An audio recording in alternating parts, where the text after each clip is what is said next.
ખૂબ જ સરસ જગ્યા લઈને આવી ગયો છું। જગ્યા રહેવાની છે 83 ગુંઠા જગ્યા, વસો તાલુકામાં રહેવાની છે। 3 જ નામ છે, જૂની શરતની આ જગ્યા રહેવાની છે। આવો તમને હું જગ્યા બતાવી દઉં। ગાઈસ તમે જોઈ જ શકો છો, આ ડામરપટ્ટી રોડ છે। આ ડામરપટ્ટી રોડને અડીને જ આપણી આ 83 ગુંઠા જગ્યા રહેવાની છે।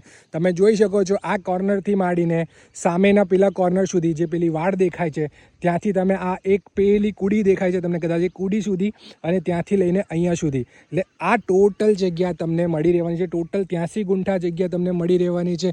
જૂની શરતની જગ્યા રહેવાની છે। ફક્ત ને ફક્ત 3 નામ રહેવાના છે।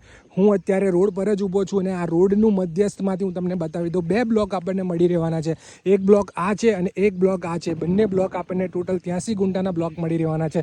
અને તમે કદાચ રોડ ફેસિંગ તમને સમજાવું ને તો રોડ ફેસિંગ લગભગ અંદાજિત 300 થી 350 ફૂટ ઉપરનો તમને રોડ ફેસિંગ મળી રહેવાનો છે આ, અને આ આપણું મધ્યસ્થ રહેવાનું છે। તમે જોઈ શકો છો આ એક બ્લોક અને આ 2 બ્લોક તમને આ મળી રહેવાના છે। જૂની શરતની જગ્યા રહેવાની છે, વસો તાલુકામાં રહેવાની છે, 83 ગુંઠા જગ્યા રહેવાની છે। જે લોકોને એગ્રીકલ્ચર જગ્યા લેવી હોય એ લોકો માટે આ બેસ્ટ ઓપ્શન છે। જો તમને આ લોકેશન પસંદ આવી હોય તો તમે મારા નંબર પર કોન્ટેક્ટ કરી શકો છો। હું તમને બાકીની બધી જ ડિટેલ્સ પ્રોવાઈડ કરી દઈશ। જય હિન્દ, જય ભારત।